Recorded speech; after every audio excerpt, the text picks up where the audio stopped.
నమస్కారం అండి. నా పేరు ఏ వెంకటేశ్వరరావు, ఆర్ఆర్కే ఫార్ములేషన్స్, ఆంధ్రప్రదేశ్, ఏలూరు.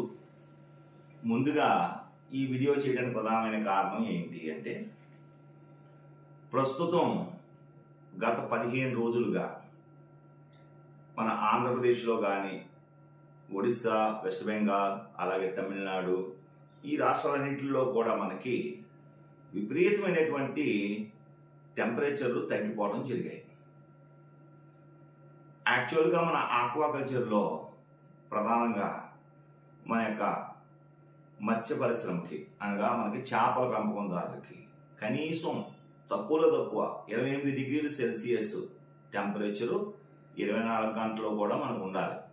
ఉంటే మనకి గ్రోత్లు బాగా వస్తాయి.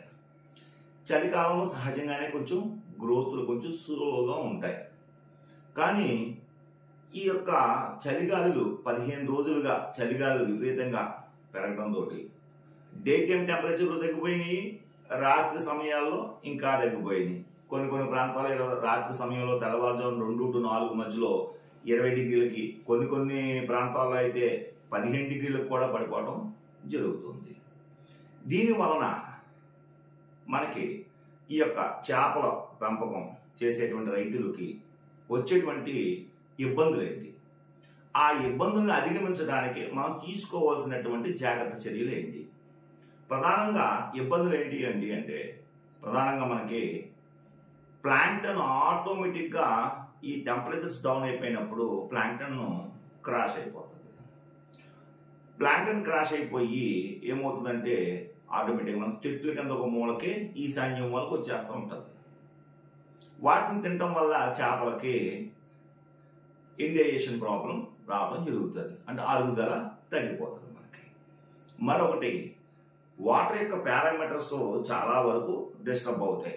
pHలు అప్ అండ్ డౌన్ అవటం, ఆల్కలినిటీలు అప్ అండ్ డౌన్ అవటం, వాటర్ హార్డ్నెస్లో అప్ అండ్ డౌన్ అవటం, అలాగే ఆక్సిజన్ విపరీతమైన ఆక్సిజన్ లోటు రావటం, తగ్గిపోవటం, ఆక్సిజన్ లెవెల్స్ తగ్గిపోవటం, చేపలు ఉదయాన్నే ఈ యొక్క వాతావరణంలో వచ్చినటువంటి మార్పుల వలన, ఈ చలిగాలుల వల్ల ఉదయాన్నే మనకి తెల్లవారుజామునే కొన్ని చెరువుల్లో 2 గంటల నుంచి, కొన్ని చెరువుల్లో 4 గంటల నుంచే ఆక్సిజన్ పీల్చుకోవడానికి పైకి వచ్చేయటం, ఈ విధంగా పైన తిరగడం, మళ్ళీ సూర్యకిరణాలు వచ్చే కిందకి దిగడం, ఇవన్నీ కూడా మనకి గ్రోత్లోని ప్రాబ్లం రావడం జరుగుతుంది మనకి. అంతేకాకుండా దీనివల్ల ఏమవుతుందంటే చేప యొక్క ఉపరితలం, చేప యొక్క బాడీ పైన ఎక్కువ గమ్ము, జిగురు అనేటువంటిది ఎక్కువగా పట్టేయడం జరుగుతుంది. ఇలాంటి వాతావరణ పరిస్థితుల్లో ఈ జిగురు వలన ఏమవుతుందంటే దాని యొక్క మొప్పలు కూడా క్లోజ్ అయిపోతాయి, మూసుకుపోతాయి. అది ఆక్సిజన్ తీసుకోవడానికి చాలా ఇబ్బంది పడుతూ ఉంటుంది. మనకి ఉదయాన్నే మీరు చెరువు మీదకి వెళ్ళి ఈశాన్యం మూల గమనించుకుంటే ఉదయాన్నే 5-6 గంటల మధ్యలోకి ఒక తెల్లని తిట్టులాగా మనకి రావడం జరుగుతుంది. మనకి ఏదో ఒక ఉల్లి పొరలాగా మనకి. అదేవిధంగా వాటర్ కలర్లో మారిపోవడం, గ్రీన్ కలర్ తగ్గిపోవడం, కొన్ని చెరువులు బ్లాక్ కలర్లోకి రావడం, కొన్ని కలర్లు ఎరుపు రంగు కలర్లోకి మారటం, ఇవన్నీ కూడా ఇదన్నిటికీ ప్రధానమైన కారణం ఏంటంటే ఈ యొక్క ఉష్ణోగ్రత వ్యత్యాసాల వలన, వాతావరణంలో వచ్చినటువంటి మార్పుల వలన, వీటన్నిటి వల్ల ఈ యొక్క చేప మీద అధికమైన ఒత్తిడికి గురి కాబడుతుంది. ఈ ఒత్తిడి వల్ల ఏమవుతుందంటే ఆటోమేటిక్గా చేప మేతలు తీసుకోకపోవడం, అదేవిధంగా ఈ ఎక్కువగా డిసీజులు రావడానికి చాలా ఎక్కువ అవకాశం ఉంది. పారాసైట్ మనకి ఆర్కులస్ ప్రాబ్లమ్స్ రావటం, లేదా రెడ్ డిసీజ్ రావటం, లేదా తాటాకు తెగులు రావటం, లేదా డ్రాప్సీ రావటం, చెరువులో ఉన్నటువంటి పెద్ద పెద్ద చేపలే చనిపోవడం జరుగుతుంది. వీటినన్నిటినీ మనం చాలా జాగ్రత్తగా గమనించుకుంటూ ఉండాలి.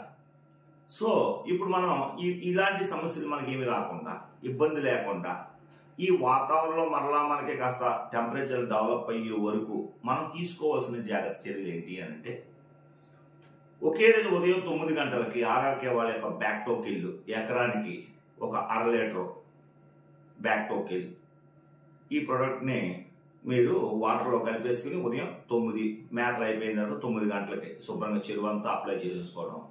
అదే రోజు సాయంత్రం 7 గంటలకి యూకా కోటెడ్ న్యాచురల్ జ్యూలెట్ ఎకరానికి ఒక 10 కేజీలు అప్లై చేసేయటం. అది అప్లై చేసిన ఒక గంట గ్యాప్ ఇచ్చి ఎకరానికి 1 kg డిఆక్సీ ఆక్సిజన్ గ్రాన్యూల్స్ ఈ 3 ఒకే రోజు పడాలండి.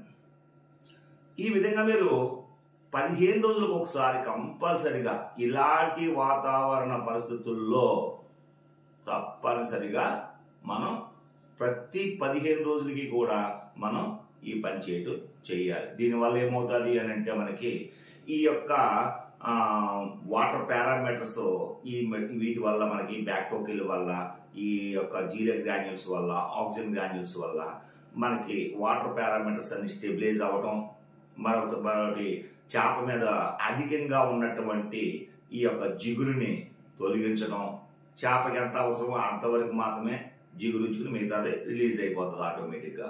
అదేవిధంగా మనకి స్లెడ్జ్ కూడా ఎక్కడా కూడా డిస్టర్బ్ అవ్వకుండా చక్కగా ఉండటం, అలాగే చెరువు లోపల మనకి టెంపరేచర్లు పెరగటం, మరి ముఖ్యంగా ఆక్సిజన్ అందివ్వటం, ఇవన్నీ కూడా మనకు జరుగుతుంది. ఇంతే కాకుండా ఈ యొక్క ఇలాంటి వాతావరణ పరిస్థితుల్లో కాస్త మేతలో తగ్గించే ఇవ్వండి, ప్లాంక్టన్ మీదే చేయండి, ఇబ్బంది ఏమీ ఉండదు మనకి. మరొకటి, మీరు ఇచ్చేటువంటి మేతల్లోని కంపల్సరిగా ఆర్ఆర్కే వారి యొక్క మినరల్ అండ్ ఎమినో యాసిడ్స్ ప్రతిరోజు మర్చిపోకుండా 1 kg మేతకి 5 గ్రాములు చొప్పున మీరు మేతల్లో కల్పించినట్టయితే చేప నేను చెప్పినటువంటి ఈ 4 ప్రోడక్ట్లు తూచా తప్పకుండా 15 రోజులకి ఒకే ఒక రోజు పని. ఉదయం 9 గంటలకు బ్యాక్టీరియల్ కొట్టుకోవడం, సాయంత్రం 7 గంటలకేమో ఆర్ఆర్కే వారి యొక్క యూకా కోటెడ్ న్యాచురల్ జీరియల్ గ్రాన్యూల్స్ అప్లై చేసుకోవడం, 1 గంట గ్యాప్ తర్వాత డిఆక్సీ ఎకరానికి 1 kg అప్లై చేసుకుంటే చాలు. మనకి ప్రతిరోజు కూడా ఈ యొక్క మినరల్ అండ్ ఎమినో యాసిడ్స్ ఇచ్చుకుంటే మనకి ఇప్పుడు ఈ ఆక్సిజన్ లోటు వలన చేపలు పైకి వచ్చేసి ఉదయం పూట తిరగటం వల్ల తన యొక్క బాడీ యొక్క రంగును కోల్పోతుందండి. హిమోగ్లోబిన్ పర్సంటేజ్ తగ్గిపోతుంది, బ్లడ్లోని రంగును కోల్పోతూ ఉంటుంది. పొట్టలో అర్ధచంద్రాకారంలో ఉండాల్సినటువంటి యొక్క చేప యొక్క పొట్ట మనకి స్ట్రైట్గా అయిపోతుంది. ఇది ఎప్పుడైతే మీరు మినరల్ అండ్ ఎమినో యాసిడ్స్ ఇచ్చారో ఆటోమేటిక్గా పొట్టలు దిగడం, చక్కటి అర్ధచంద్రాకారంలో చేప రావటం, మంచి కలర్ ఉండటం, ఎటువంటి దానికి మంచి ఎనర్జెటిక్గా ఉండటం, దీనివల్ల మనకి ముళ్ళు గట్టిపడటం, కాల్షియం బాగా సమృద్ధిగా అందడం దానివల్ల మినరల్ అండ్ ఎమినో యాసిడ్స్ వల్ల. మరొకటి మనకి ఏంటంటే దాంట్లోనే మనకి ప్రొబయోటిక్స్ ఉంటాయి, దాంట్లోనే ఈస్ట్ ఉంటుంది, అన్నీ ఉంటాయి అందులోని. దాంతో దానికి ఆహారం కూడా ఆకలి కూడా పుట్టడం, ఇవన్నీ కూడా బాగుంటాయి, గ్రోత్ సమస్య రాకుండా ఉంటుంది. కాబట్టి చేప రైతు సోదరులకు నేను చెప్పబోయేది ఏంటంటే మీరు ఈ విధంగా చేసినట్లయితే మీరు తప్పనిసరిగా ఈ యొక్క వాతావరణంలో వచ్చినటువంటి ఈ యొక్క మార్పుల్ని అధిగమించి మంచి ఉత్పత్తిని సాధించగలరని నేను పక్కాగా చెప్పగలను. ఈ వీడియో మీకు నచ్చినట్లయితే ఈ యొక్క వీడియోకి లైక్ చేయండి, షేర్ చేయండి, సబ్స్క్రైబ్ చేయండి. ఇంకా మీకు ఏదైనా డౌట్ ఉంటే ఈ దిగువన మీకు ఈ యొక్క నా యొక్క ఫోన్ నెంబర్లు ఇవ్వడం జరిగింది, డైరెక్ట్గా కాల్ చేయండి. మీకు ఏమైనా ఇంకా డౌట్స్ ఏమైనా ఉంటే మీకు నేను ఎక్స్ప్లెయిన్ చేస్తాను.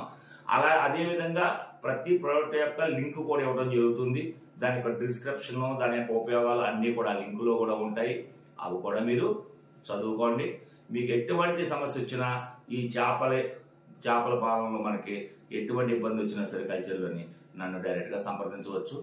నమస్కారం, ధన్యవాదాలు.